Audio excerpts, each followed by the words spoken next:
Welcome, friends. If my computer calendar is calibrated correctly, I wouldn't know because I don't refer to such things, but it tells me that it's Tuesday, 16th January, 2 minutes past 10, the year of our Lord. Very, very warm welcome to you wherever you are, wherever you hail from, wherever you be. As many of you will know, graciously, I see the numbers jumping on already. Many of you know that we've been trying to prime an audience from around the world over the last 24 to 48 hours into this window to all lean in together, sit in a circle, preferably barefoot, and ponder our collective navel, which is really what today's conversation is about, or this panel, this broadcast is about. What I'm seeking to do here with my colleagues and dear friends is to conjure a conversation from the ethers as to the imperative nature of the geometry of now, which is where we find ourselves. This is the Solomon's key. This is the Holy Grail. The geometry of now, where we find ourselves in the now, the fellowship of man, the relationships that you and I can muster, can conjure in the living moment. That is the living testament. That is the living gospel. That is where we ought to have been placing our attention all the while, as the Babylonian priesthoods of ages, the emperors and kings and popes and motherfuckers alike, all sought to command our mind's eye, our imagining, our dreaming, and direct our imagining and our dreaming toward other objectives like war, disease, poverty, desecration, defilement of innate human dignity, and all that is entropic in our field of expression hails from one place alone, and that is the failure or the absence of ourselves stepping up into the majesty of who we are, who we be in the now, and taking command of this field of expression. So that's what this conversation is more or less directed towards. I see we've got biggest live broadcast numbers we've had for some years, which is very good. I'm very pleased to see that. It warms the cockles of this old white African heart to know that so many people out there also attuned to the importance of what we're talking about today in this conversation. And yes, being the snake oil salesman that I am peddling for a little bit more time to get more people to jump on here as part of the extended fellowship of man that we're embracing in this broadcast. So look, friends, I'm going to bring on I'm supposed to refer to my notes round about now, so let me just do that. Today is beyond the Kali Yuga, countdown to zero. In point of fact, I believe that right now we've pretty much departed the golden portal, the conduit to the 0 point, which we've just traversed as a planetary being. Because, of course, in the greater fractal sense, we are all one unified being in luminescent consciousness. So this is a Lazarus Initiative exclusive broadcast. Well, it's hardly exclusive if it's open source, Christy, but yes, I get the point. Where we delve deep into the cosmic enigma that defines our very existence. And today's hopefully enlightening discussion focuses on the pivotal transition from the tumultuous Kali Yuga era, characterized by chaos and entropy, to a promising new epoch of enlightenment. That's not to say we're departing the Kali Yuga, so to speak. That is a greater movement of the spheres, which continues for many thousands of years still. But the point is that within these greater celestial motions, there are smaller motions and smaller cycles which intersect, so to speak.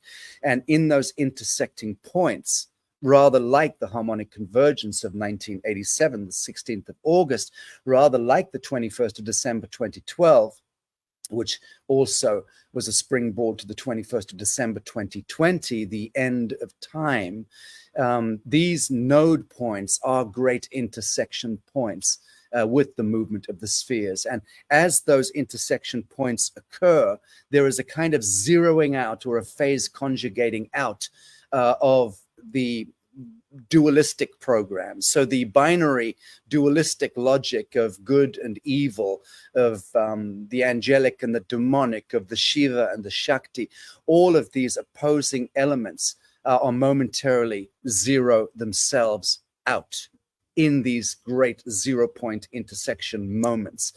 This is indeed where the grace of God, so to speak, emerges. The Alpha and the Omega issues through these intersect nodes. To those of us who are ready, willing, and able to participate as an active consciousness in these transition points, we have at our disposal an immense capacity to seize, carpe diem, the moment, seize the moment, and become as gods momentarily, and set our intentions. And our intentions will be able to overwrite the fated program. I hope that you understand what it is that I'm trying to impart here. So we're going to be guided more or less here in this panel by the very brilliant voices I'm bringing on. We're going to explore the transformative power of manifesting a positive. I don't like to use the word timeline. I see that in my notes, and I reject the term timeline. In fact, I'm going to erase it from my lexicon altogether. We're beyond timelines, and that is the point. Timelines are no longer the thing. But either way, let's have some fun and raise questions. Throw some rocks at my head and our collective head if you wish. I'm going to bring on Dan Willis, the highly respected researcher and speaker in the field of extraterrestrial phenomenon, with over 40 years of experience in the broadcasting realms, albeit he's been in the closet for the last few years and only very recently was dragged out and he is one of the top secret military witnesses that testified at the National Press Club in Washington, D.C. in 2001 for the Great Disclosure Project with our friend, Dr. Stephen Greer. And that disclosure project, to those of you who remember, shed light, very pioneering, shed light on classified information about UFOs and extraterrestrial technology. So Dan's extensive knowledge and firsthand experiences provide an invaluable perspective on the very complex realities of extraterrestrial existence and the interaction with human society. And do recall that, as some of you will know from earlier Lazarus discourses, that Dan Willis is actively involved right now in immensely powerful and vanguard technological breakthroughs, working with extraterrestrial intelligences, coming through mortal conduits into the field, and he and his group of scientists are engineering that technology, getting ready to gift to humanity technologies which will remediate most, if not all, of the ills of this world. You can play back what I just said, if you like, and use it as a mantra, because it's true, it's vital, it's exciting as hell. Dan Willis, you're very welcome. Hello, Sacha. Honored to be on your show, and what a perfect show to be sharing some knowledge from the people we're connecting with upstairs on how to affect the planetary matrix. Indeed. Beautiful. Dan, where are you hailing from right now, and what's the time where you are? It's about 6:11 p.m. on a remote mountaintop in the off the grid in the mountains of Oregon right now. Very good. Well, I am in Bali, Indonesia. Guys, incidentally, I've got an audience here, a small audience. Go on your phones and just mute, but check out. You can watch the broadcast from your phones. I'm actually broadcasting from a small screen here, so my blessed audience are not able to see the screen. Just go on, but make sure you mute, otherwise we'll get feedback, but you can watch the show from there. Great stuff, Dan. So it's a reasonable hour for you. I don't feel as though I'm biting into anything in particular. We're going to be going on for at least an hour, I imagine, maybe an hour and a half. But if you fall off the perch, just give me a nod. No problem there. Next up. Sorry, Dan, do you want to say something? Oh, no. Go ahead. Very good. Jane Evershed, renowned. Come now. Well, she is becoming, for sure, renowned, in as much as she is the lead researcher. I keep referring to her as thus, and I'm sure she hates it. Lead researcher with the New Earth University. So myself and Dr. Nancy Ash, our chancellor, regard Jane Evershed as our jewel in the crown, because she is a grandmother. She is the perennial archetypal grandmother who is also a frontline warrior, a dreamer, an artist, a creative, exceptional creative, and a deep dive inquirer as to the mysterium of our existence. And we love her dearly. She has developed unique art education programs that inspire creativity whilst fostering critical discussion about pressing global. I can't read these notes. I'm sorry. They just sound too formal. Okay, I'm going to bring you in. Love you to death, girl. Thank you for joining us today. You'll need to unmute and say hello to the audience, Jane. That was your cue. So nice to be here. Sacha, hello. Good girl. And you are speaking to us from where? I'm in Minnesota. Super, super cold, below freezing. It's awful. You don't want to come here. No, I don't. Thank you very much for the half invite. But I will be seeing you. You're joining me in about 3 weeks' time, thereabouts, I think, in Los Angeles, correct? That's correct. Yeah, I'm looking forward to it. Very good. So Jane is joining me on stage at the Conscious Life Expo. I believe the date you're doing with me is on the 12th. The 11th. Correct? The panel. Is it the 11th? I thought the panel was on the 12th. Okay, I may stand corrected on that. In any event, we'll post all of the dates and times to the event, and Bishop Larry Gators will be joining us as well, much beloved by the Lazarus audience. But that'll be the Conscious Life Expo, 10th, 11th, 12th of February. Christy, if we could, I'm just referring to my producer, if we could also put up the Conscious Life Expo details on today's thread for people. I know a lot of people looking in California might be interested in joining us on the day, which would be terrific. Either on the day that I'm doing a presentation on the New Earth, unveiling the New Earth economy and the New Earth Sanctuary and the New Earth Project in its latest glory, or the panel I'll be doing with Bishop Larry Gators and the former mayor of Nevada City, my beloved friend Raynette Senham, is also joining us on that panel, Jane Evershed, and I think a couple of others. In any event, I also want to briefly nod in the direction of our archaeocosmologist, Dave Emery, who is fast asleep in his bed right now.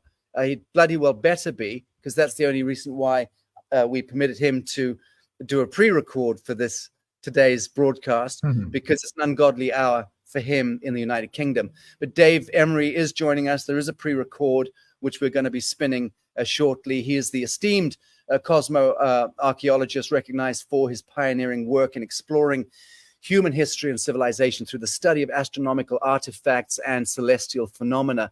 Dave has made significant contributions to the field, including investigating the influence of cosmic events on early societies. And his very unique blend of scientific rigor and historical curiosity has led to groundbreaking discoveries that have reshaped, certainly are beginning to reshape our understanding of the universe and our place within it. And by way of example, Dave extrapolates off the commonly understood notion that the universe is about 13 to 14 billion years old. That's the popular myth that is promulgated by science, even vanguard science. But Dave Emery and his work extrapolates to a far more grounded knowledge that we are over 950 billion years old. And he is a man who's able to sit in the saddle without a script and answer 1,000 questions in real time and place and situate along that so-called timeline all the different stories and narratives that come into being and have come into being in order to foment the genesis of the angelic human DNA in the cauldron of creation. So we're a lot older and more majestic than any of us imagine. And that's what the subject of archaeocosmology, to my mind, brings to the fore. And I believe Dave Emery is the best amongst us in that context, in that particular field of focus and discipline. And I'm somewhat proud of the fact that I'm the one who's dragged him into the public domain in the last couple of years. Finally, joining us on today's panel, albeit also via a pre-record that was just done between Dan Willis here, who is with us, and Elena Danaan, the French-born author, archaeologist, and contact. Why be French-born? French. The French author, archaeologist, and contactee, who holds a fine arts degree from Paris and a postgraduate degree in archaeology from the prestigious Louvre University. Now, she spent over 2 decades working as a field archaeologist, contributing to diverse archaeological sites in Egypt and France, particularly in Neolithic and pre-Celtic projects. Excuse the noise in the background. Those are my little poodles. Elena Danaan's work extends beyond archaeology and authorship, and she is also a certified druidess and celebrant. Have you heard that term before? Celebrant. Yeah. Great word. It's lovely. I would love to be a celebrant. She's a certified druidess and celebrant, an experienced shaman, and an emissary from the stars, not to be giggled at. Her mission is to help humans awaken to their spiritual potential and understand their place in the cosmic narrative. And as I mentioned, she and Dan have been working together closely on bringing breakthrough hyperdimensional physics into hardcore technology that you can touch and feel. And I'm going to be blessed to be working with Dan and Elena in the coming months to help bring this technology and get it into your hands. And that, my friends, will be your bypass to the parent corporation. That, my friends, will be your bypass to cancerous tumors forming in your body. That, my friends, will be the bypass to the dream spell within which we have all been held for millennia. So what is coming is hyperdimensional physics into the mortal realm, into the hands of good humans all around the world. And it's not about commercial gain. It's not about hitting the commercial market. It's about how we can take this technology that's being gifted to the world through the conduit of Elena Danaan to Dan Willis and his science and engineering team into the hands of people around the world. We'll speak a lot more on this very enigmatic subject in the days and weeks ahead. That's not the critical subject matter today, but I had to just nod in Dan's direction and Elena Danaan's direction with that great work that they're doing. So Elena has got a message for us today, which we will momentarily touch on. The outline here that my production notes direct me to, oh, forgive me. I also have a house guest here with me, a beloved friend of far too many years. I'm not going to say how many, but this is the man to my Lazarus audience. And please just bear with me for a moment because it so keys into the subject matter today. And wow, it's just occurred to me. I am sitting in the place, this seat here. Yeah. I'm sitting, this is in a living room in my villa, but I'm sitting in the actual seat where Jose Arguelles used to sit. So he sat in this corner, and I was always terrified that this mirror would fall off the wall and crush him because he was a saint. And there was also a leak in the roof. You can see my delightful bamboo rafters there. Can you see that? There was also a leak directly above him, which every so often a drop of water would plop on his forehead and he'd just shake it off and carry on talking. The great Jose Arguelles, the last of the Mayan high priests reincarnated as Valon Votan, right, who came to the world in, I think, the 1930s, was born in that decade, and then in the 1970s decoded the long count Solcan of the Mayans and put 21st of December 2012 on the map for the first time. So that became the biggest meme in the history of time in the modern context. And that was the first summoning of the focus of humanity toward one of these archetypal nodes that define our own relationship with reality. So Jose Arguelles, beloved man, I met through the agency of my house guest here, Kim Kindersley. Kim, Say hello. Hello, hello. Some of you will remember Kim Kindersley for directing the award-winning film Whale Dreamers, which he directed and produced by Julian Lennon back in the day. And Kim is now really more of a ceremonialist, I think, than anything else. You're involved in technology, but you're involved in ceremonialism, and you're involved in breakthrough healing modalities that require no technology, correct, and no medicine.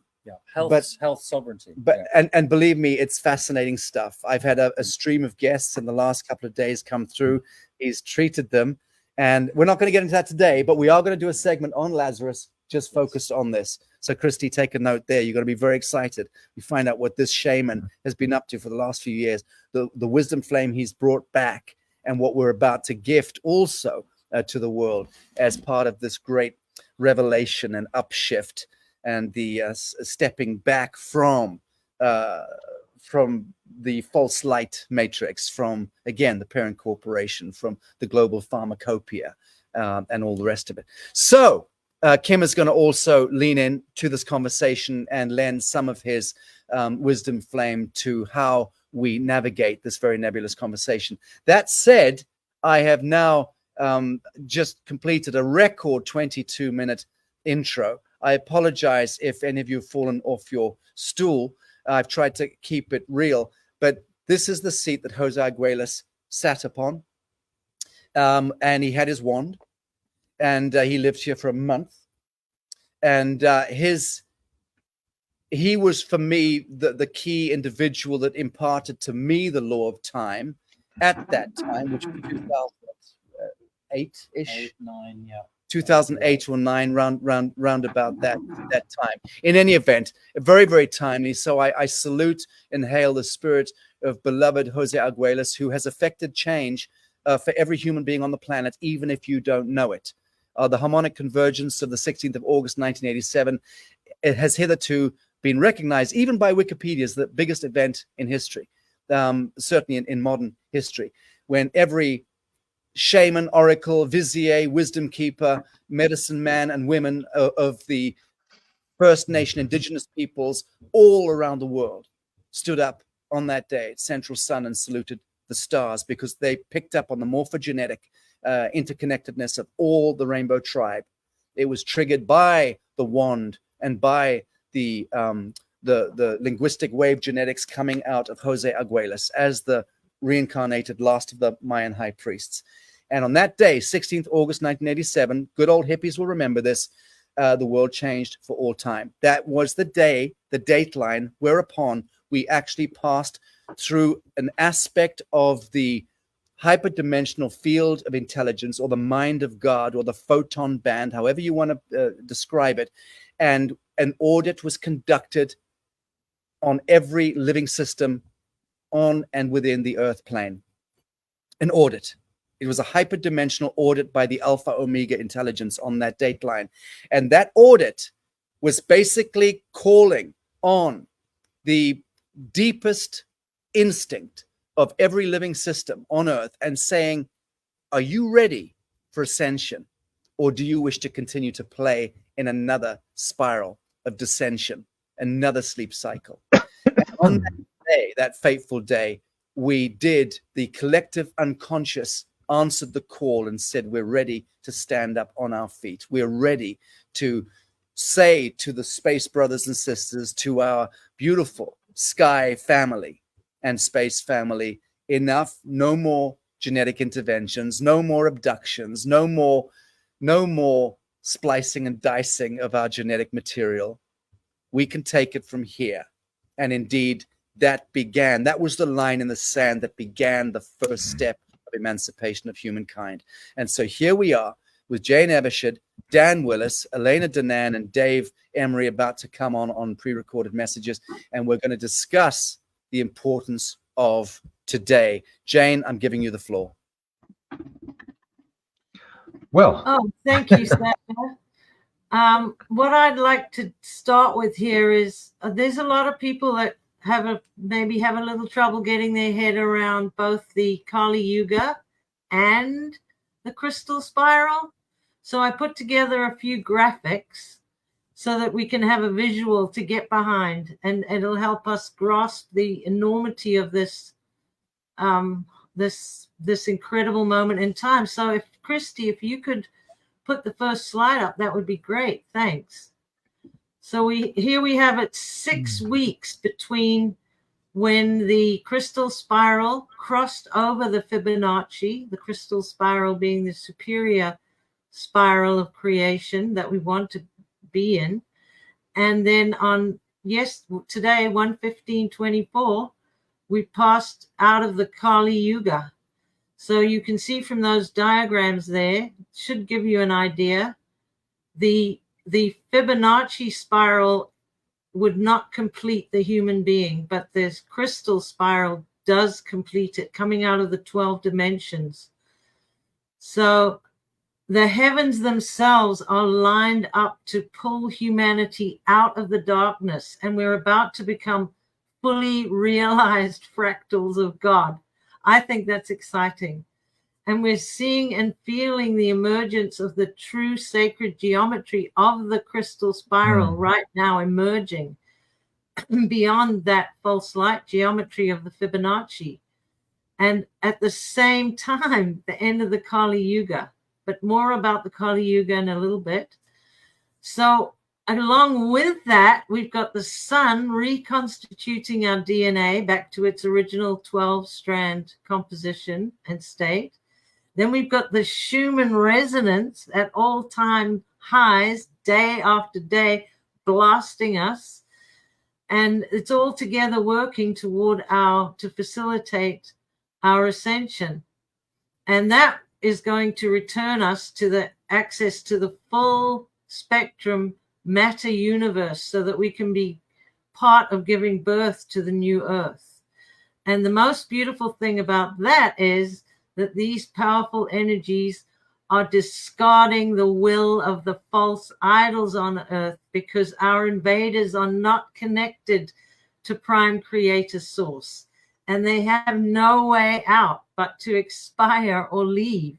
So who are they? You know, obviously the fallen angels, the draconians, the Anunnaki. I'm not every single one. I'm sure there's good among them, but that's who they are, the Dracos, those type of entities. Christy, if you could go to the next slide, please. Okay, going back now to the crystal spiral here. It is the primary spiral that emerges from source, and it carries the original creation encryption. That's what the crystal code is, hence crystal spiral. And it is the Kathara grid itself, as you see within that blue circle there, that generates the crystal spiral, which facilitates our expansion into creation and our ultimate reintegration back to source, because we've drifted so far from it. And here I made a connection as to why all those Cathars were massacred in France and Europe, all over Europe, because obviously they were Cathars. They knew about the Cathar grid, and they had the secret wisdom, and the Catholic Church just couldn't put up with that, so they had to kill them all. And if you go to the next slide, please, Christy.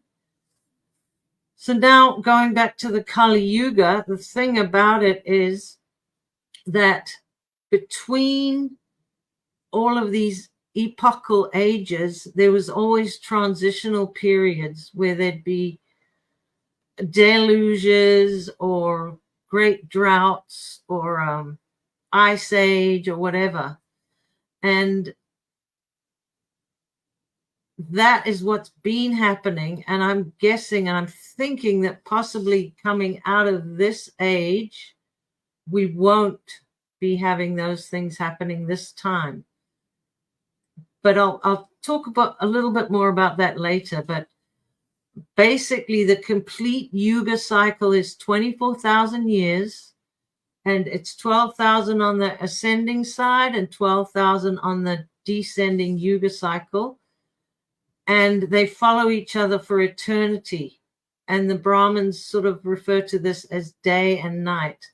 And that's where the 4.2 million human years come from. That's how long it is. So, but now humanity's been on this path. We've been on a path really recently, as little as 7 years, more or less toward the original of all that is, because we've been moving outward and upward from the dark and lower realms of the Kali Yuga. And the Kali Yuga and the crystal spiral phenomenon happening almost simultaneously is showing us that our universe is lining up from both a sacred geometry point of view and an aeonic perspective. And there's been times in the past where humanity has tried to claim its sovereignty. We've tried to declare ourselves absolute and fully actualized, but we haven't had these epic events behind us to back us up. We haven't had the wisdom of the cosmos at our back. So, but now we're seeing the heavens lining up behind us, behind humanity, and our self-actualization and sovereignty and even ascension is now finally possible. Which is also, as I said, causing the discarding of the will of the false idols on earth, because they're not created to prime creator's source. So here, I just want you to take a note of where we are in the Kali Yuga cycle, where that yellow, where that arrow is, where that it says now on the screen. That's where we are. So you can see we're just beginning on the ascension rise up. Okay, that's not yellow. That's orange. So that's confusing for people. It's the lower left. No, it's white. Orange. Sorry. It's white. It's a white line where it says now in the bottom left. Gotcha. So as a human species, we have been evolutionarily challenged, because for 210,000 years there haven't been any processional equinoxes that have occurred on our earth. And I got this information from Dave Emery, where he said we've been missing the opportunity to ascend because of these lack of processional equinoxes.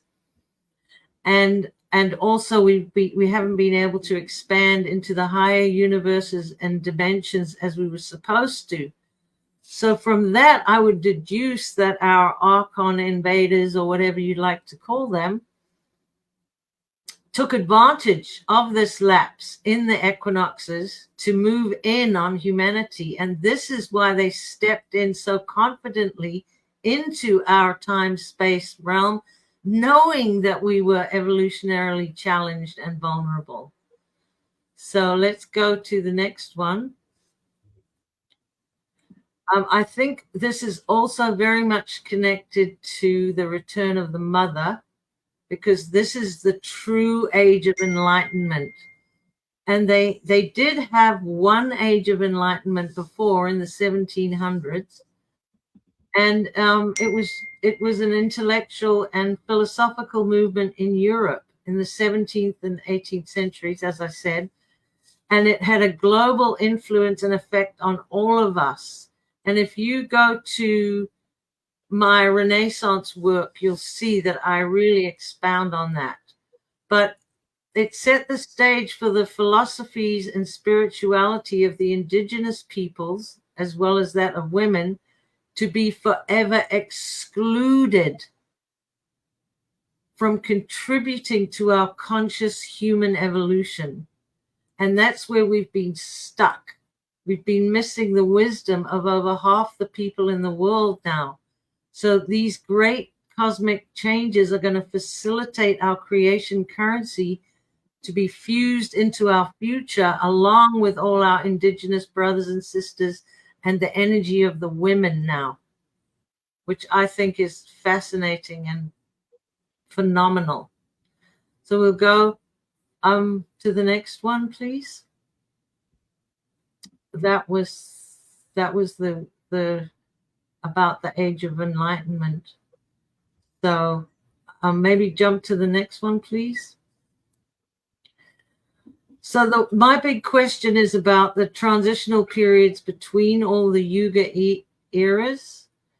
And so that's the next big question is this the 300 transition period of the Yuga, is it in front of us or is it behind us? And I think that we have already transitioned, because from 1700 AD to the year 2000 AD on the Yuga chart in that bottom left corner there, it shows just over 300 years, which brings us to 2024, which is now. And I don't think that the end of this Yuga was, as in the past, followed by these huge cataclysmic earth changes, civilizational collapses, which were characteristic of those transitional periods. I think this is going to be a much more gentle transition, and has been a more gentle transition, which it would be in alignment with prime creator source frequencies. But, we can't discount all the evidence of chaos that we have been seeing, but a lot of it, is made with directed energy weapons, a lot of man-made stuff, a lot of chemtrails and all that man-made interference, not so much huge epic deluges and floods and things. But I do think we're outside of the transitional period. And then if you could go to the next slide, please, Christy, that would be great. One question that I had about this whole Yuga cycle thing was that, if you remember Anatoly Fomenko, he was correcting Joseph Scaliger, who he claimed added 1,000 years of fabricated history to our timeline. So at first I was concerned, about that 1,000 years added, because this would mean we still had 1,000 years to go before the end of Kali Yuga. But now it doesn't matter, because the time insert, I realized, was just numbers on paper, and it couldn't change time itself. And I also know that we have divine intervention with far greater power than a little demonic Jesuit like Scaliger. If we could go to the next slide. And then just to end this little brief slideshow, it's a really interesting and optimistic caveat here that Dave Emery told me, that we have a cosmic fail-safe mechanism in place. And that's just like having another self of Earth, just as we have other selves throughout the cosmos. And this other Earth is known as Eartha. And life is more expanded and enlightened there. And this failsafe happened to kick in at the end of 2012 and was finalized in December of 2016 with the activation of something known as the Earth Nomi Code, where Earth herself chose to ascend out of this universal blend and into another alongside her other self. So this means that she and we who choose to go with her will move into a track of time far, far, far ahead of us here in this time cycle. So it'll be many thousands of years ahead in the cosmic time cycle progression. So that takes care of Scaliger and his 1,000 time year insert too. So I hope these diagrams gave you a crisper, clearer idea of what is going on right now. Indeed. Beautiful. Thank you so very much. Wonderful. Okay. Christy is going to trigger Dave Emery's message to today's broadcast, and that's going to last about 15 minutes long. So before that, Dan, did you want to just comment to anything that Jane spoke to in particular? Oh, I just thought you did a fantastic job on researching that. It was very well done. Just everybody's contributing to an aspect of all this, and it's an honor to join everyone. Indeed. Kim, any thoughts? Well, I feel that it completely coincides with what I see all over the world in these groups who are feeling something very, very deep inside their hearts. And it's like there's a magnification of the heart center. And it's like our magnetic fields are growing. And it feels like we're all really, really aligned in this. We were talking earlier about it, and this is the moment to completely surrender. And that was very powerful to see it visually. But I feel that I'm witnessing in so many people personal transformation that's being forced upon them. And so therefore we're having to step into this, whether we like it or not. The universe is giving us the circumstances to, on a personal level also. So it's like prosper or perish. It's prosper. There's no middle ground anymore. You have to surrender.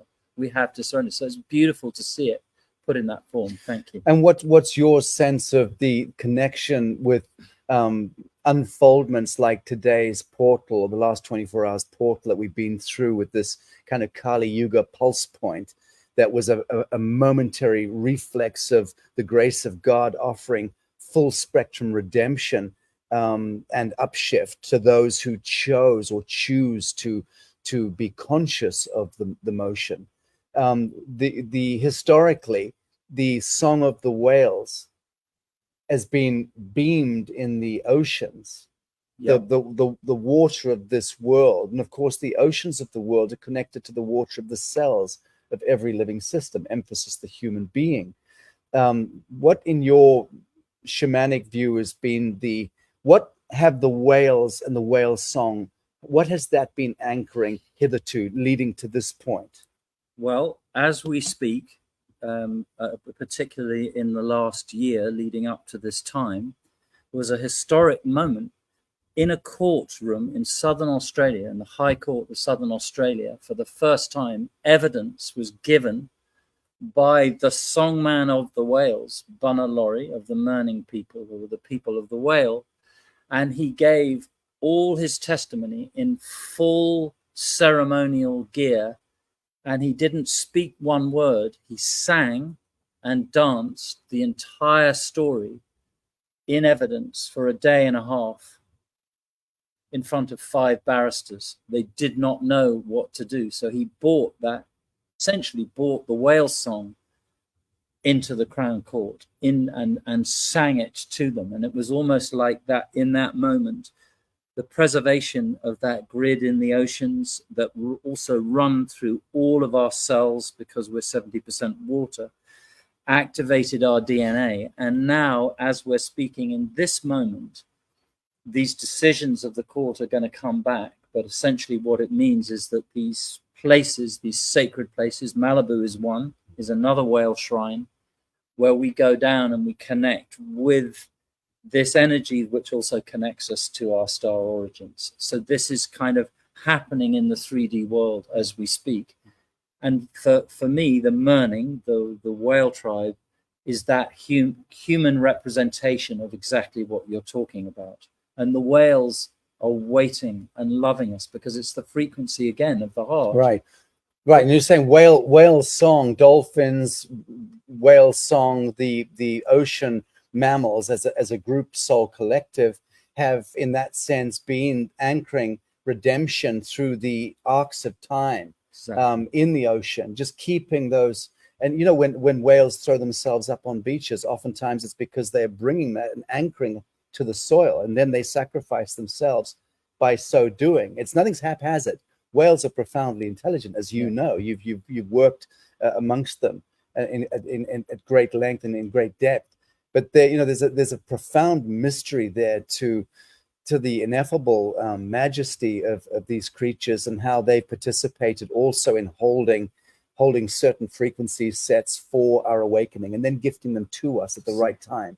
It's very beautiful. You talk about those 5 barristers, temporal agents of Cronus, motherfuckers in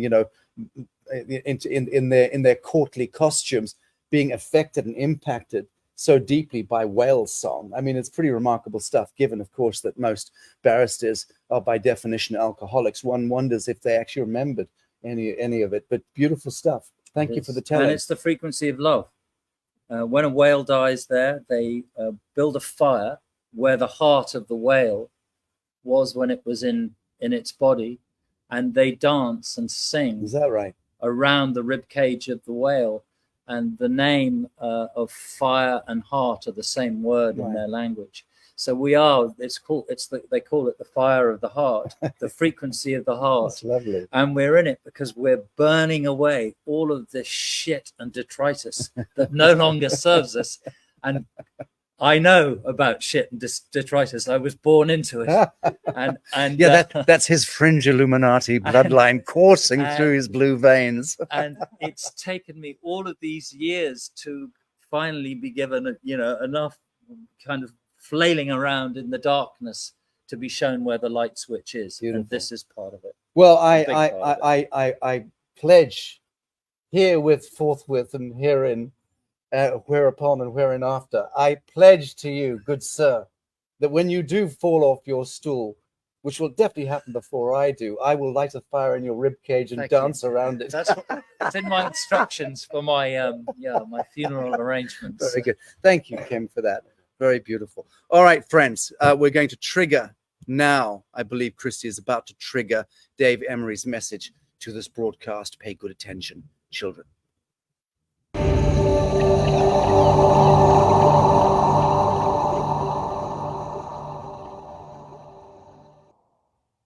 Beyond the Kali Yuga. So thank you, Sacha, for inviting me to talk about this. It's a fascinating topic, and it's a countdown to something, and I wonder what it might be. Now, the thing about humanity is that, and I'm included, of course, in that, and I'm very, very pleased to say that humanity has always been fascinated by dates, times, numbers, events, astonishing things happening, and predictions, prophecies, and so on and so forth. It's almost a part of our psyche. So a lot of people are beginning to say that all the Kali Yuga is ending, and it's going to end at 2:30 on so and so and such and such.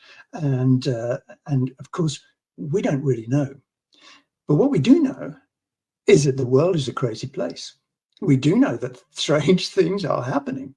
If we're awake and we're aware of what's going down in the world, as far as we can see, something strange is afoot. So maybe it is the end of a Kali Yuga age. So let me think about that, because an age is something that has already been written of and told about so that we could know about all these ages. The Kali Yuga age, and I'm no expert on Sanskrit texts. Many people know much more than me, but I know that the Kali Yuga, as the whole concept of all of these ages, came to 432,000 years in distance of time. And it is said that the Kali Yuga is the final age when you get all sorts of strange things happening. One of them is that male and female seek to change their gender. Yeah, true. That came up as one of the things that happens. All sorts of strange things happen. This is where Dharma, the consciousness of the race, is a bull which stands on one leg. There's only one leg of goodness left. That's Kali Yuga. And then when the next age comes, the bull stands on two legs, and then the bull stands on three legs, until eventually, when Sacha Yuga comes along, the best age of 3,500 years of brilliance and wonderfulness, and everything is perfect, the bull of Dharma, the consciousness of mankind, stands on all four legs and is solid and secure and stable. So is Kali Yuga coming to an end? And will it be tomorrow? Or will it be Wednesday? Or will it be in tea time on Sunday next week? I don't know, and I don't think that anybody does. But what I can say is, from all the studies that I've made, and from a lot of the downloads that I get from my higher selves, I don't do channeling, but I do get lots of downloads from my higher self, which is in a different universal space, and which is much more enlightened and does activate and learn many more new things than I do, although I'm the same part of he, she, whoever that may be. I have discovered that, in fact, there is a cosmic principle at work throughout the whole of the cosmea. That's everything. I mean, that's everything that is. And in the holographic realms of the lower domains where we are now, Earth is in the lowest of the holographic domains, where matter is the heaviest and the densest. There are certainly structures, cosmic first principle structures, whereby consciousness in the form of me, you, Sacha, or anybody who is listening to this, or a plant, or a lemur, or an elephant, or whatever, it doesn't matter. There is a cosmic principle at work whereby the structure allows you to expand your consciousness over a period of what we call down here time. Now, this time is arranged in time cycles. Some people call them Kali Yuga age time cycle, Sacha Yuga age time cycle, where they have a specific amount of time in which certain things manifest and consciousness can experience itself. In fact, the Keylontic view is very, very detailed and extremely structured and very complex. But what that works on is on the basis of a clock principle. So what happens is that you begin at 12 and you move clockwise around the clock, which represents life, the whole of life. And during the course of the movement of the hands of the clock all the way round the face, it's 360 degrees. And to reach 1.25 degrees, which is just a minute and a quarter past 12, we would have to experience lifetimes of 26,556 years. Well, that's one precessional equinox, where we pass through all the zodiac signs, you remember? 26,556 years would be one precessional equinox. That would move the consciousness target around the clock by 1.25 degrees. So if I want to go 360 degrees all the way around the clock and expand all my frequency of consciousness, which is what this does, the further around you go around the clock, the more you expand or accrete your frequency of consciousness, which means you know more about who you really are. We are talking about identity here. Your identity as a sovereign God, soul, spirit self. And as you move around the clock of consciousness through all of your lifetimes in any universe, what you're doing is expanding your awareness of self. So you're thinking to yourself, well, hang on a minute, if it takes 26,000 odd years to move 1.25 degrees around this clock, how long is it going to take me to do 360 degrees all the way around the clock? Well, it's a long time. It is indeed a long time. And let me tell you that we're talking about 4 million years. 4 million years to circulate around the clock one time. But that's not all that you have to do, because you see, you have a parallel self, a parallel universe. That's the masculine. We exist on the particum feminine universe. Here, it's feminine, particum, it's magnetic, and it's sound vibration. And we have to go collect all the frequencies of this universe, the particum universe, and then we have to collect all the frequencies of the particule universe, which is the masculine, electric, light oscillation universe. So that would make 8 million years. 8 million years and you've got it all.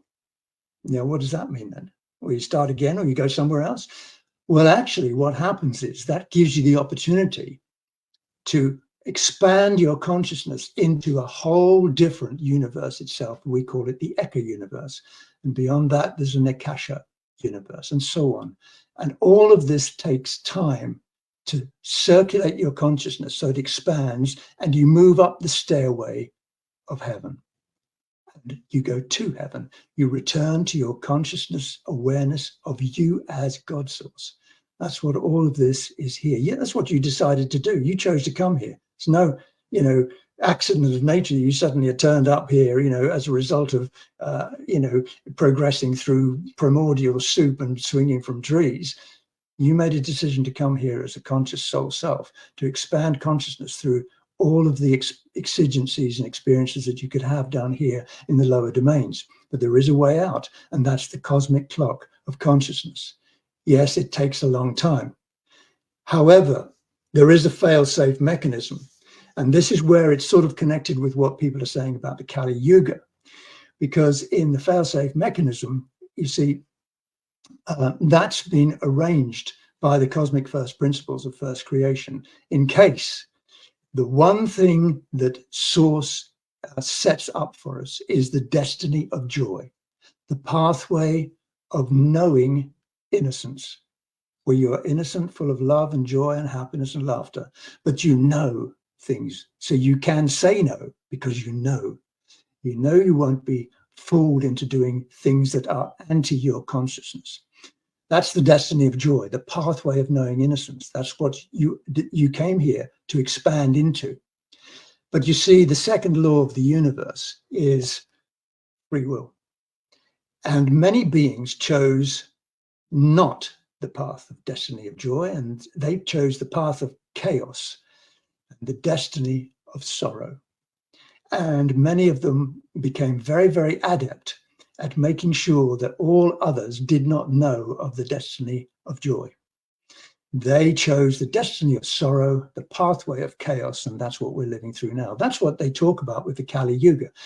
It's the pathway of chaos. And is it coming to an end? You bet it is.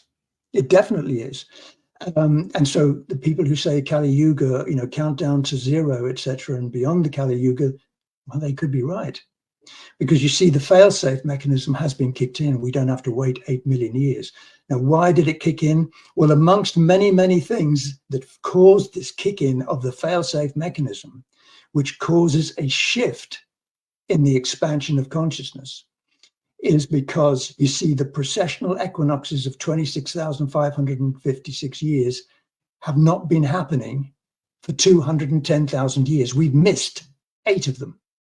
So 8 of those 1.25 degrees of expansion of consciousness around the cosmic clock have been stopped deliberately by those who chose the pathway of chaos. This is what we're talking about. And it became so difficult and so challenging for people down here on Earth that eventually in 2016, December 2016, the Earth activated its NOMI code fail-safe mechanism. And what that means is that Earth is going to ascend regardless. It's going to accelerate its particle base, which is why we see so many things. The Schumann resonance is going off the scale. People saying, oh, the world's getting hotter. That could be another reason, of course, but everything's changing now. Places going crazy. Well, that's because the Earth has chosen to accelerate its frequency particles. You've chosen to accelerate your frequency particles too. If you're getting headaches and dizzy spells and all sorts of strange things are happening in your life, shifts are taking place, that's your frequency particles expanding, your particle base expanding through increasing frequency. You're going with Earth. So where's Earth going? Well, Earth is going into a harmonic trans cycle movement. And that is where Earth will shift into a whole different universe, many, many thousands of years ahead in this future. And we are going to go with her. If we choose, we don't have to. We can stay here, do whatever we want to do. But you see, the shift is happening, and it began 7 years ago. And it's exponentially increasing in its frequency resonance. So you're going to get all of the same things that we've been experiencing expanding. We're going to expand our frequency of consciousness, which means we're going to become more awake and aware of who we are, our true identity, not the false identity that we've had thrown at us and for which we believed in for so long, but we're going to recognize who we truly are. We are God's source, and we're expanding along the stairway to heaven through the cosmic clock. And now the cosmic clock in this universe has stopped. And we are going to join the cosmic clock mechanisms, the structures of cosmic principle in another universe where the destiny of joy is fully active. So what does that mean for the people who choose not to follow the destiny of joy, not to follow Earth into this new realm where everything is way better? Well, they're going to remain as they are. Their consciousness particles will stay as they are. The frequency will stay as they are. The oscillation and vibration will stay as it is. And so will it too on those areas of Earth which don't want to shift or can't shift. You see, there are some people and some beings on this planet who have no capacity for shift. It's impossible because they've dumbed down their frequency resonators.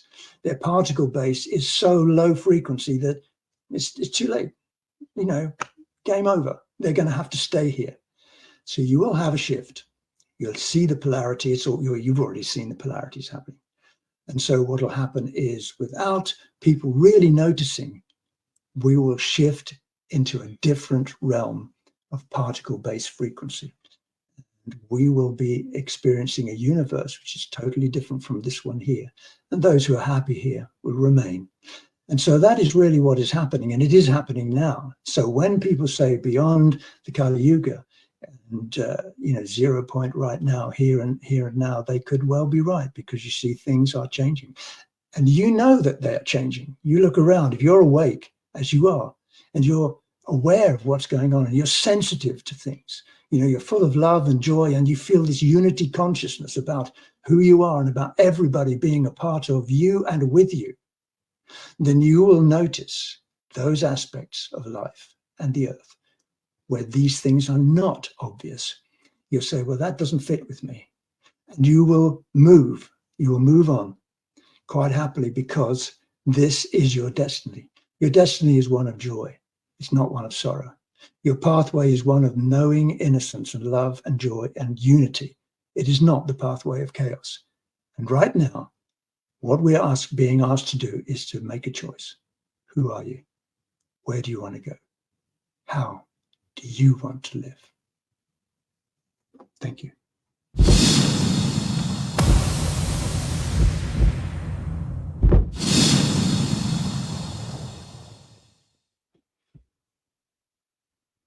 Beautiful stuff there from Dave Emery. And Dave, when you do check back this broadcast, thank you for your wisdom flame. So profound and so touching, so beautiful. Yes, indeed. Let's move on to Dan is going to present and play Elena Danaan's message to us. Dan, just in summary, I tried to, Christy, kindly keep putting this Lazarus slide back up for people's reference here when we're not. Thank you. Dan, I tried to summarize earlier the extraordinary work that you're doing with Elena Danaan. Could you, in your own words, just for this audience, which is a pretty extensive one, explain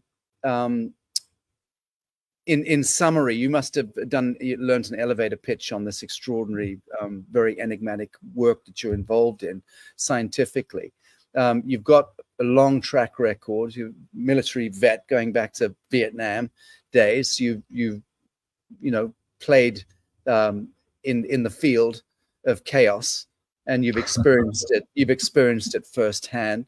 You've also been a key witness in the Disclosure Project with Dr. Stephen Greer a long time ago, which in a sense really reset the bone of dialogue between governments and the mainframe and the story of extraterrestrials and advanced vanguard technologies. You are now directly involved in helping to bring extraterrestrial technologies into the temporal realm in order to give certain tools to humanity to massively augment and accelerate our own capacity to claim jurisdiction, the Christed mantle, to heal and remediate the biosphere and the cellular, molecular, atomic matrices of all systems, and to clamber our way onto the Jacob's ladder toward our own ascension.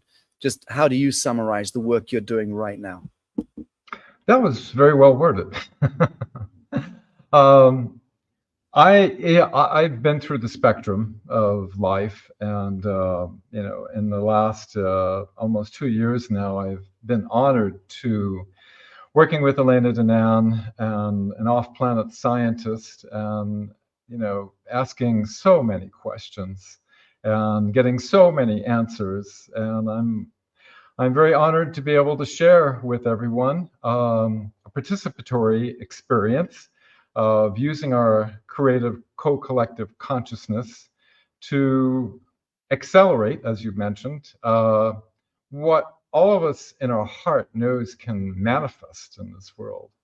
And I've put together a little presentation after Elena's message that it's not a lot of time to put together the last few years of communications and detailed information, but kind of condensed it down to some very basic, simple methods.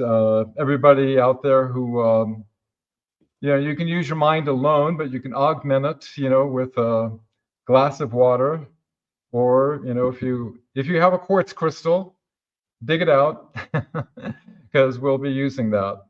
So I'm very very honored, and this is like perfect time to to put this out there, because what Jen Hanaredian has shared with me is that we can affect the planetary matrix and change reality. Jen Hanaredian being the chief science and technical officer, adjunct to his brother Thor Aradian, who is in a sense, command central of that aspect of the Galactic Federation of Worlds that has authority and jurisdiction, in a sense, in this solar system, and certainly over Earth. So we're dealing directly with the Galactic Federation leadership, science and technology directorate, correct? I mean, that's more or less the link. Thor Hanaredian is very high level in the command structure in the Galactic Federation of Worlds. His brother, when I first communicated with him, he was going to a university in the Pleiades, in the planet era, to learn how to terraform planets, or what they call star making. He has since graduated and has learned a lot. You can imagine their knowledge thousands of years ahead of ours, and is currently on Mars right now in the Ares Prime base doing terraforming operations. Very good. Does Elon Musk know that? Well, maybe we'll let him know, huh? Right. Okay, all good. So let's trigger Dan. I think is that do we just bring this to stage, Christy? Is that it? Okay. Sorry. There we go. Stand by.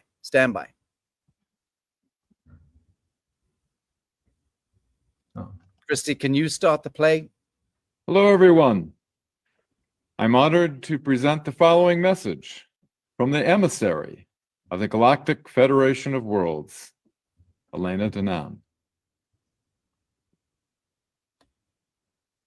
I am Elena Danaan, emissary for the Star Nations. I want to tell you that we are heading towards wonderful times. Finally, we have stepped into a new cycle of progress and evolution on planet Earth, Terra, Gaia, however the name responds to you. This planet has, and all its star system, has entered recently into a higher density plane on this galaxy, and the whole vibrations of the solar system are rising. And for Earth, it's happening more slowly, and it's regulated not to occur shocks, because Earth has had a very peculiar and unfortunate history, recent history, with what you would call the deep state and extraterrestrial overlords who have been enslaving the populations since hundreds of millions. These extraterrestrial overlords, named Sikaar and Enlil faction of Anunnaki, have left the star system, and so did the Greys, the Nebu. The Nebu were Greys from the Orion zone who were enslaving population and have been causing great damage throughout the galaxy. Their hive has been dismantled last year thanks to the Galactic Federation of Worlds. The great news is that the Nebu and their allies, the Zeta Reticuli rays, for instance, have gone. Mitra have gone. The portals have been blocked from any further intrusion in this galaxy, for this galaxy needs to heal, and it will. Now the latest regressive problem, the last, I would say, problem is being dealt with. The Sikaar Empire, or you can call them the Draco-Reptilians, as they are called. They were called on Earth. They are being, at the moment, taken care of. These are, on a galactic plane, the events that signify that Earth is in a positive situation regarding the future, despite the fact I have already seen this future and I know this future and I know how brilliant it is. I still need to reassure you and tell you not to worry, not to be distracted, because although the extraterrestrial overlords have been expelled from planet Earth, the human minions, aka Illuminati Deep State, have been still in control. Not really in control, but they still hold a little bit of power. They still hold a little bit of power that now it is up to you humans to deal and grow from it. Deal with the human problem as extraterrestrials have been dealing with the extraterrestrial element of the equation because it was their duty. Now they cannot walk the path of your evolution themselves. You have to do it because it is all about evolution. So it is up to you to stand up, stop being distracted, refuse distraction, refuse fear, and focus within your own power. We're getting close to Because the end, baby. there is a great and greater secret Maybe about that you are key holders. Your power. Humans of Earth, you are royalty. You are made of royalty, stardust royalty, intergalactic royalty. And your soul, your consciousness, and these bodies that you occupy have tremendous power.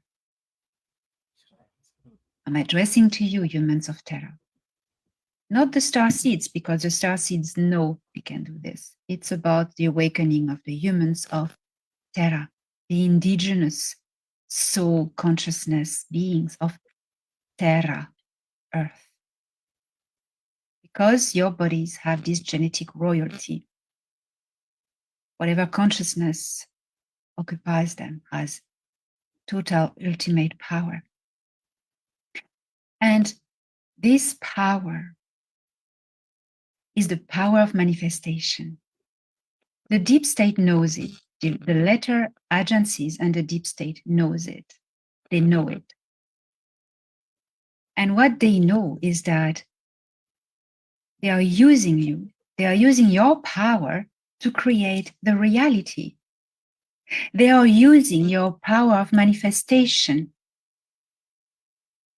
by inducing fear into your minds, that you create a fear future, and they also distract you and bombard you with movies and mainstream fake news, inducing you to create an alien invasion, alien salvation, fear, dystopian future, crisis, economic collapse.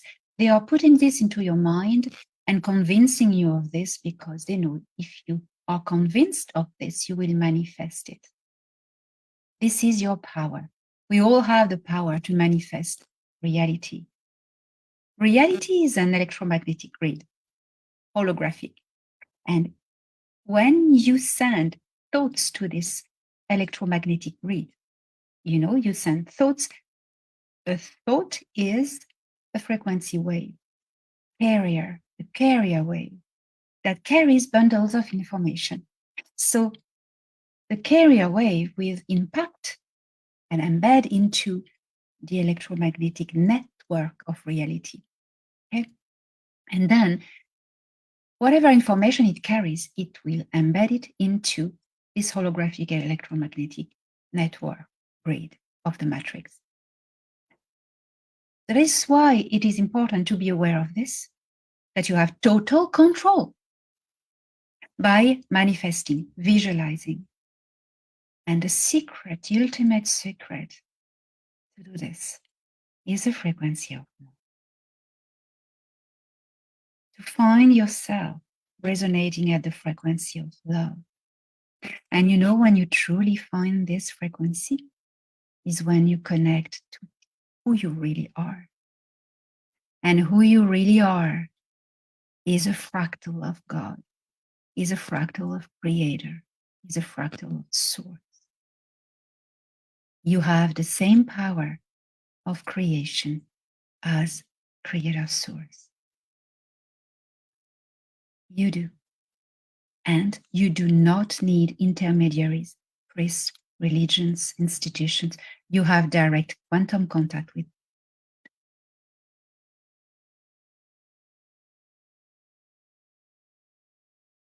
Cut the disturbance. Cut the distractions. Travel within to meet who you are. Become the frequency of who you are. And this frequency is higher than anything, because the little seed, find this little diamond seed within your heart chakra, the core of your being. This, like a pineal gland, darling, and it opens a vortex directly to Creator. And this very frequency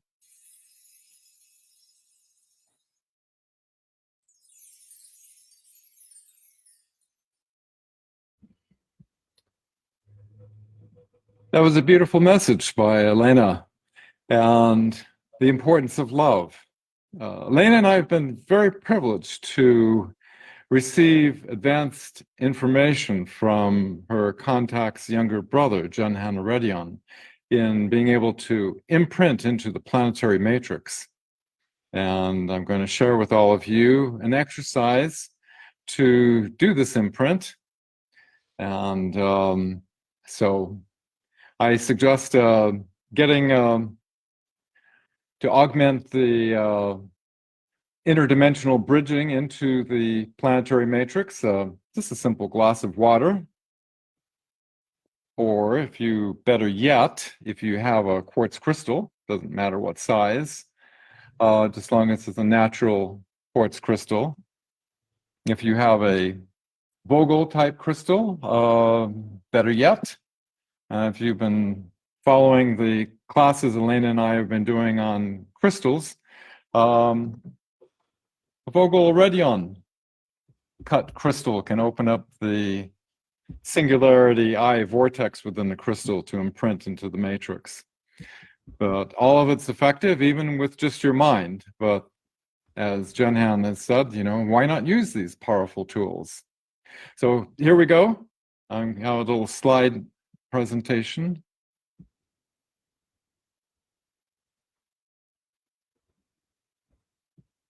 Our creative power, the fact that we're all creative beings, we're all fractals of source, therefore each of us create.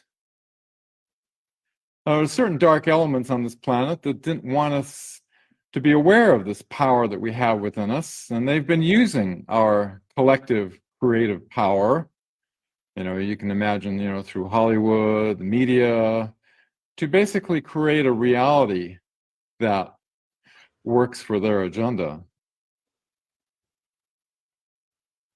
Now, they tried to hide it. Back in 1957, major universities across the planet were wanting to silence the truth about the powers of human consciousness to affect reality.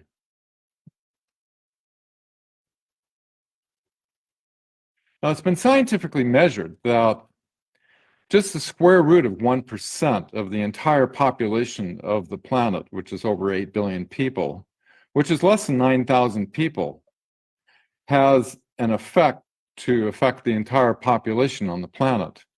And this has been proven in numerous repeated experiments. We know our planet's been technologically hijacked and deceived in secrecy for decades. We know that faster than light craft were built back in the 1950s. Many of my dear friends, Elena Danaan, John Charles Moyen, Tony Rodriguez, been in the secret space program. They've actually experienced firsthand the holographic medical technologies that can replace limbs, reverse age you, cure any disease, teleportation, faster than light craft. All these incredible technologies have been hidden, and people have attempted to bring out inventions have been suppressed, thousands of them for over the decades, to keep our planet technologically hijacked. But a beautiful new world that is not fantasy nor science fiction awaits for us to be claimed. Now, a Palladian scientist with a scientific understanding thousands of years ahead of ours has shared how to imprint and affect the planetary matrix timeline with the power of our minds. His name is Jen Hanaredian. He's Thor Hanaredian, who is a commander in the Galactic Federation of Worlds and Elena Danaan's contact. His younger brother is a terraforming scientist who's currently working on Mars, doing terraforming operations. He has a very advanced knowledge of the structure of the matrix and interface of consciousness. Now, about almost 2 years ago, Elena and I decided, we've been communicating for well over a year and a half and exchanging communications. And we decided to put this knowledge into action. And we had about 1,700 live participants. When all of us took our crystals or a glass of water and pulsed the positive timeline into the matrix, at that exact moment, a Schumann resonance spike was recorded. Jen Han said, of course it had an effect. There's a ratio of the population that needs to be gathered to produce a visible disturbance, and you did it that day. The brainwaves emitted by all living creatures on this planet are in interresonance with the ionosphere shell. That's known as the Schumann resonance. This is what I'm condensing this down tremendously. This is some of the basics learned from Jen Hanaredian. Jen Han said to me, I was told the mission you have chosen consists of teaching the Terrans how they can change their reality. You all knew this. Teach them how to activate the vortex and how to modify the holographic matrix. So I get to do this with all of you. Here's some basics I've learned from Jen Han. Now, you can do this with your mind alone, but as Jen Han said, why not use these incredible tools? You can augment by imprinting the planetary matrix using a glass of water, a natural quartz crystal, as both are interdimensional bridges. Further enhanced augmentation can be done with a Vogel-cut crystal or a highly advanced augmentation that opens up a vortex singularity eye in the crystal to modify the holographic matrix. This type of discussion is beyond the current time frame we have, and we'll cover this in more detail in a further session with Sacha Stone. Okay, the basics to do this. It's best to prepare your mind beforehand, Jen Han says, to be in gamma brainwave region. You can do this meditation or whatever. First, you want to clear the vessel, like say if you're using a glass of water or a crystal, with your breath on your fingers, pulse your breath. There's more effective ways to do this, but just your intention of clearing first is important. When the positive timeline vision is brought to as much clarity in your mind as possible, in other words, already see it, already happened, already done, it's already manifested. See it in your mind's eye. Feel the love in your heart for our beautiful planet and all of humanity, as it is love that transcends the densities and bridges it into manifestation. Love prevents dissonance. as dissonance cannot attune to an ordered state of geometrical resonance of the holographic matrix, as Danaan has said. Pulse your breath through your nose and project that image into the glass of water. If you have a quartz crystal, simultaneously give a rapid squeeze to the crystal that is in sync with your vision and pulse breath projection. For more detailed information on crystal technology and the ongoing crystal classes Elena and I are doing based on the work of Dr. Marcel Vogel and expanded knowledge from the communication notes from Jen Hanaredian, can be found on marcelvogel.org. Okay, if everyone's ready, we are going to do a little imaginary visualization of the world, and feel free to substitute your own vision with the most benevolent outcome. But this is going to guide you through, and at the end, take your vision with your breath and pulse it into the water, or if you're using water, drink the water afterward into your body. If you're using a crystal, pulse at the same time that you project your image. So, if everyone's ready, here we go.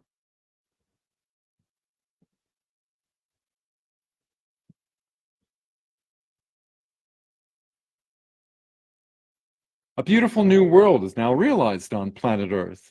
All the dark criminal elements that have been doing crimes against humanity have been identified and are brought to justice, where they can no longer detrimentally affect the billions of lives on Earth ever again. Across the planet, there is great joy and celebration for the liberation of Earth from these dark elements. The hidden suppressed technologies of the secret space program are now no longer secret and are being put to use, benefiting all of humanity. All human trafficking and slave operations have been dismantled throughout our solar system.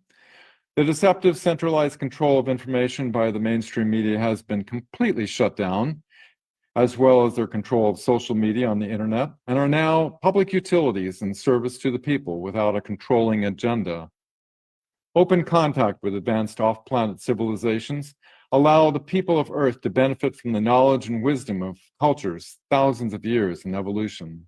Our education system, with the assistance of advanced cultures, gives children the opportunity to reach their highest potential in understanding science and the Earth's true history.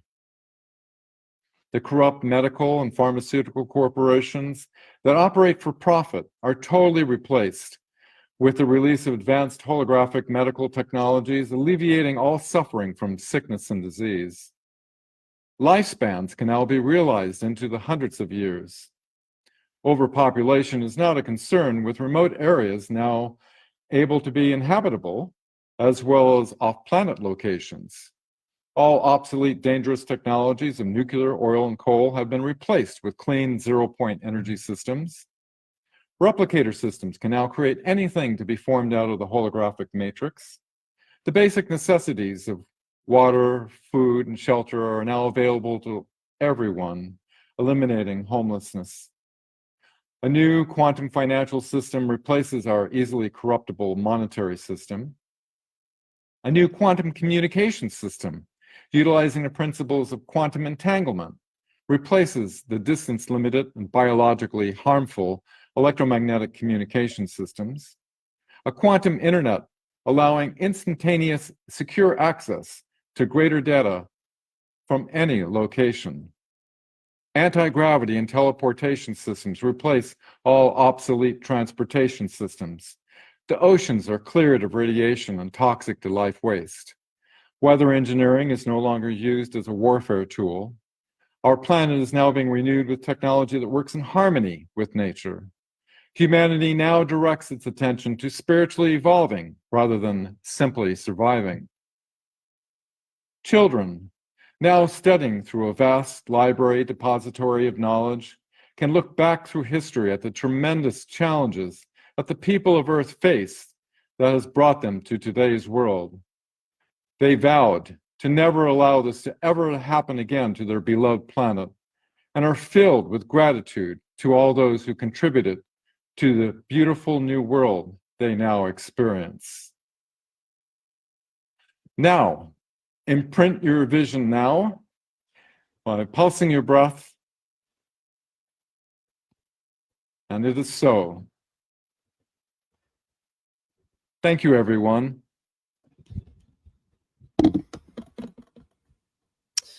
Wow, beautiful stuff. Thank you. Thank you for that, Dan. I think you'll need to unmute your microphone, but thank you so very much for that. Very, very beautiful. We're all participating here variously with glasses of crystal water. There we go. We're doing our bit from Bali, and I'm sure thousands of people around the world are doing it as well. Thank you for that. Fantastic stuff. Okay. That's we're now 1.5 hours just over that into this live broadcast. My notes inform me now that I am to wrap up in 5 minutes, and to mention the Symposium 31, the Lazarus Symposium, the 31st Lazarus Symposium marathon broadcast coming up on January the 31st, time TBA. TBA, I know TBD is to be determined. TBA means what? Announced, to be announced. Very good. So we will be announcing that, but January the 31st.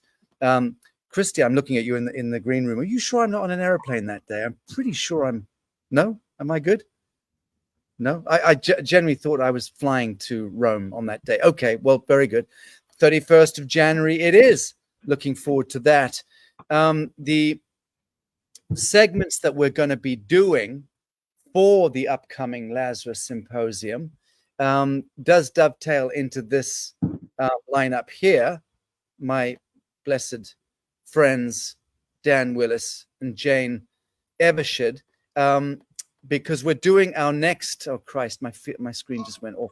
We're doing our next piece on the greatest psyops in history. We did a kind of precursor segment about 2 hours long at the last symposium.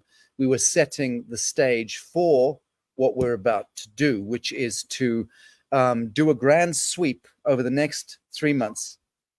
And for a couple of hours at the front of every symposium over the next 3 months, we're going to be doing a public open broadcast drop. So not just for members, but that'll be broadcast open source, bolted onto the Lazarus Symposium, because the information that we're going to be imparting is of such importance. What Jane, Dan, myself, and Christy, my producer, have been doing is for the last few weeks, we've been identifying the critical nodes in history, recorded and modern, which define what we would call psychological operations or psyops. I mean, the genesis of the human being in the petri dish of the Anunnaki was the greatest fucking psyops in the history of the cosmos, in my view. Everything is, in that sense, is a psyop.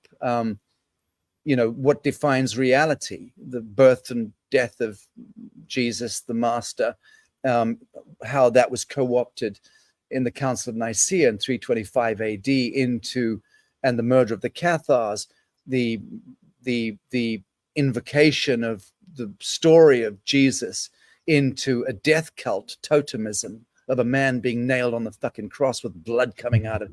No, please, no, that did not happen. Good Christians, gather around. It did not happen that way. Could not, would not. No benevolent God allows for such nonsense.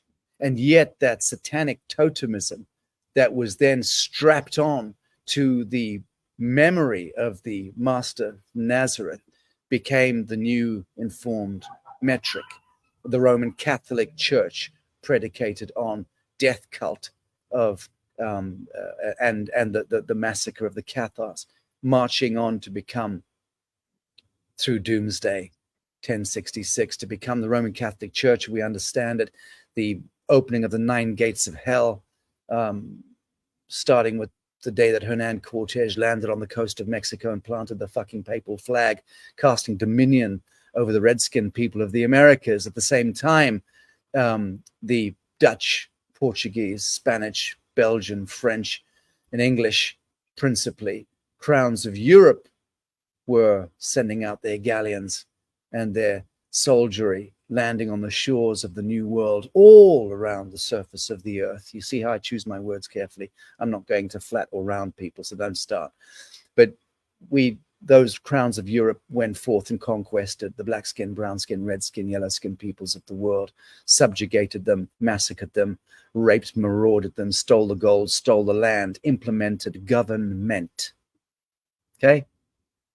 This grotesquerie of today with Klaus Schwab and dictators and military dictators and presidents and prime ministers and parliamentarians and all these other troglodytes that have inhabited the portals of power or constructed the edifice of power and populate the portals of power.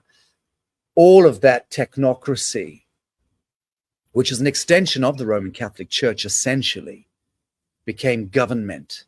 Now about 200 odd governments compacted to the United Nations, central command and control, the very antithesis of the Galactic Federation of Worlds and all that the work that Dan and Elena and others and we are doing now to bring remedy to this world.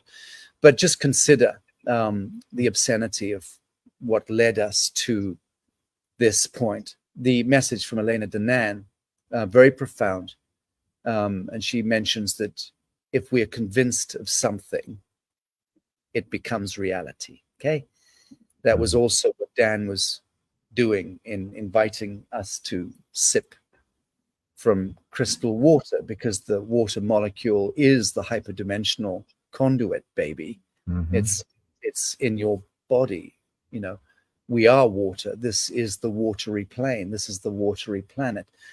So in that sense, Earth, Tara, Eartha is the great conduit, the hyperdimensional conduit of ideation and manifestation. The gods of old have known this forever. The archonic forces and the lower elemental forces, the Babylonian priesthoods, the Masonic elites, the Sabbateans, the sons of Orion, the sons of Belial, the people of the snake, all of that stuff designed to bewitch and enchant us.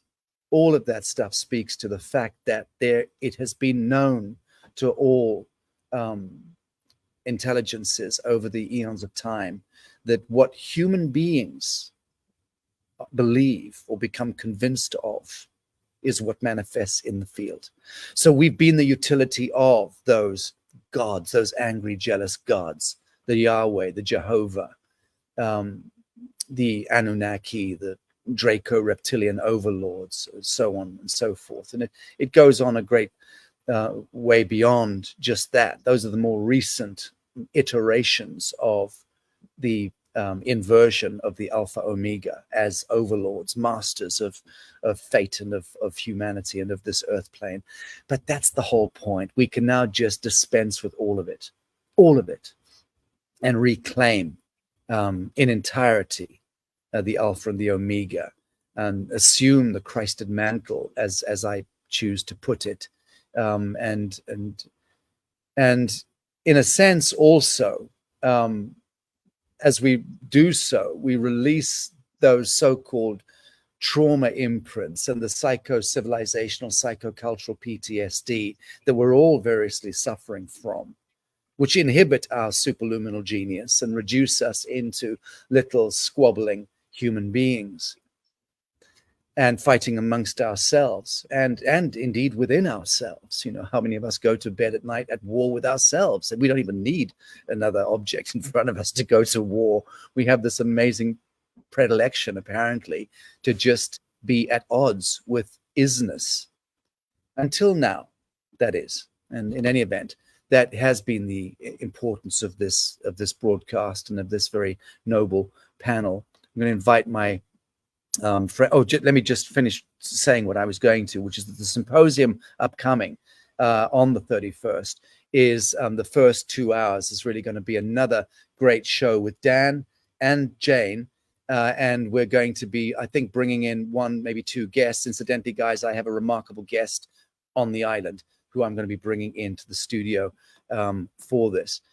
And this is a continuation of the greatest psyops in history, from the Jesuits to JFK. So from the Jesuits to JFK, that's the piece we're going to be focused on this month. Then next month, we're taking it from JFK onward, and we'll eventually bring it right up to Covidiacy and to the mechanics of ascension.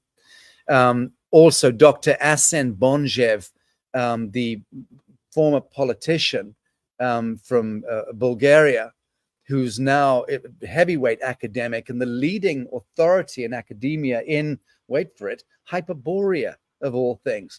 So this remarkable politician come leading academic researcher and pundit on the subject of Hyperborea, and doing now a segment on Enki's Sages. Enki's Sages, Humanity's Cosmic Guardians. That's the title.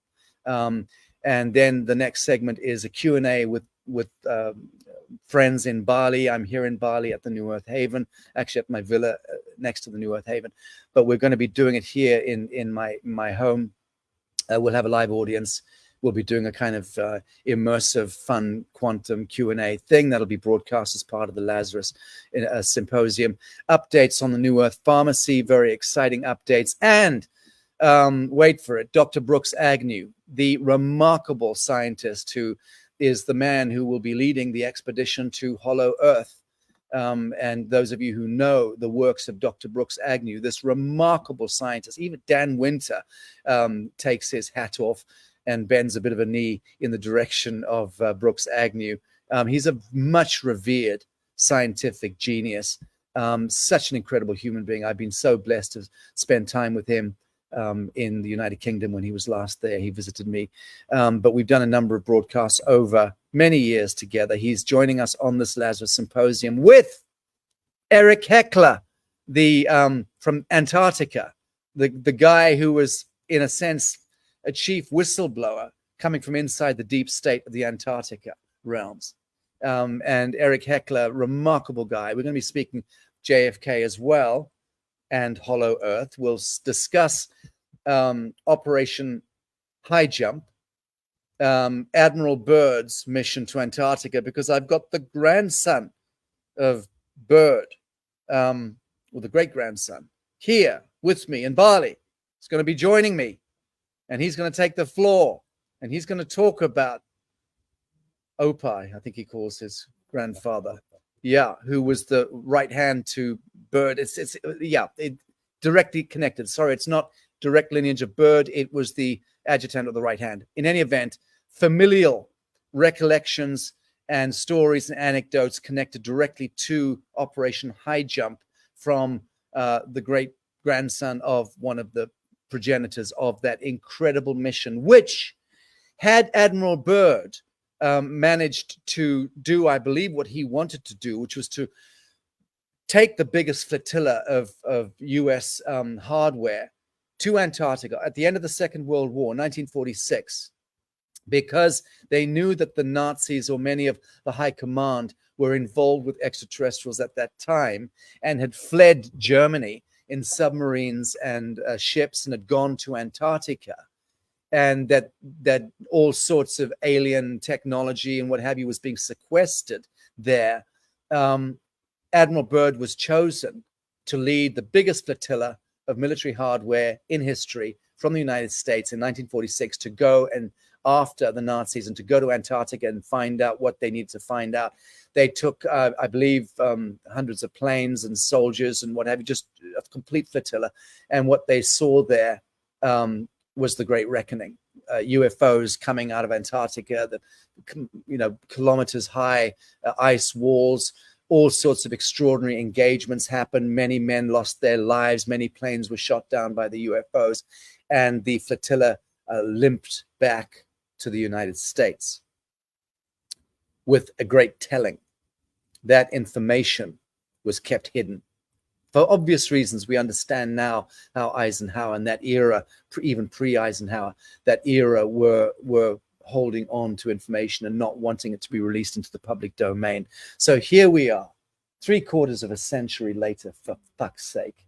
And only now are we able to actually speak boldly to the memory and to relive history. So we're going to be doing that with Dr. Brooks Agnew, Eric Heckler from Antarctica, from the deep state in Antarctica, and to one of the family members of one of the leadership of Operation High Jump. So that's going to be a fascinating Lazarus Symposium. For those of you who want to sign up for the symposium, you'll have to go to lazarusinitiative.com. You can see here on the banner. Make a note of that. Sign up, become a member. And if you don't wish to do the full symposium, just catch the open source public broadcast at the front. You'll see Dan Willis here and Jane Evershed joining me again.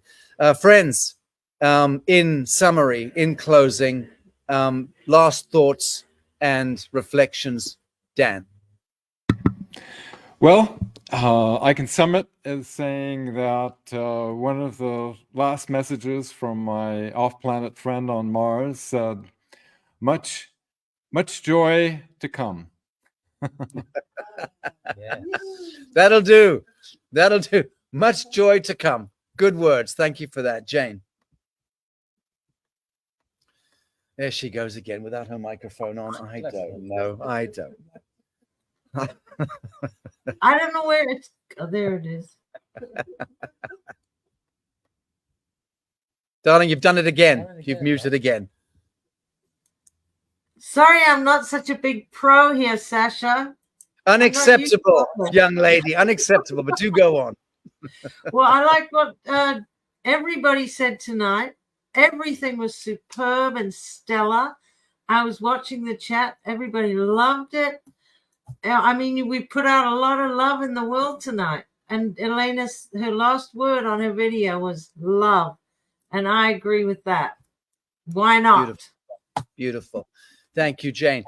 Kim Kindersley, just last words. It's all about the love. reflection. I've always known it's always about the love, but now it really is. And so, this is the first time that I've met her, to see that message, the culmination of her message as that word, which is the frequency of the heart, which is what the whales are all about. This is it. We're deep in it, and it's been an absolute blessing. Oh my God, he's going to pull out the drums and make me sit in a circle in a moment. he knows I can't stand that hippie stuff. Very good. Okay, friends, just to a nod in the direction of the audience before we close here. I did start a few. I managed to get to a few. Forgive this crippled middle-aged man putting on his glasses to peer into the screen. I just wanted to nod in the direction of the audience here, and a few of the comments, starred ones here. Melanie says, it's Monday, not Tuesday, dear one. Well, no, it's not, Melanie. I'm in Bali. That's where we're broadcasting from. So no, dear, it's Tuesday, actually. But thanks for the heads up. Patty Burns saying, Sacha, if we're not in timelines, then why does it feel like the timelines are collapsing? It feels like the timelines are collapsing because they are collapsing, which means that there are no timelines. So that's the answer to the question. New Earth Project, information on Conscious Life Expo. Anyone wanting to attend? Again, Jane Evershed will be joining me in Los Angeles in 3 weeks' time for the Conscious Life Expo. I'm doing a big revelation on the New Earth Project and where we're at. I've kept stum for a year. Very exciting stuff I'm going to be announcing and flashing open the proverbial kimono on that day.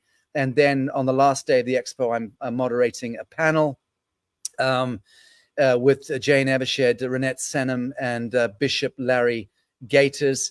And I think we have one or two other new faces joining us, which I'm looking forward to meeting. So for those of you who want to come to Conscious Life Expo in California, please check it out. I think you can sign up to sachastone.com and get my newsletter, which will have all of that information in it, being released in the next day or two.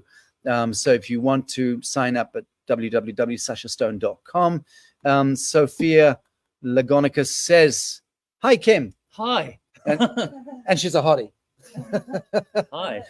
Kim, hi, Kim. And actually, many people have said that they know you and love you and remember Sacha, you. who sang on the Whale Dream. Yes. Hi, Sacha. lovely. Oh, and Anne says, help with lung clots, please. All I can do, Annie, is direct you to thenewearthpharmacy.com. Pharmacy spelt with an F. Get the spike protein neutralizing microbial formula and the weaponized E. coli neutralizing formulas from thenewearthpharmacy.com. We launched that just before Christmas, sold out overnight. We are reopening with the next batch this week, I believe. So it's all good, but you can go to thenewearthpharmacy.com. Next one was, oh, look at this. Yes. Hey, Kim, I sang on the Whale Dreamers with Bunaluri. Do you remember? That's Sasha Grace. Yes, is the answer. And what a good time it was. A really good time. And look at this. Who were we talking about yesterday? Shamana. Shamana Tara. Yay. So happy to see you two brothers together. Shamana, darling, this is the great Shamana, who is partner to the great Dr. Didge. Dr. Our Didge. partner. Our beloved Dr. Didge, famed icons, the two of them in Australia, a mom and pop who have really anchored the frequency longer than many or most humans on this planet. God love you, Shamana.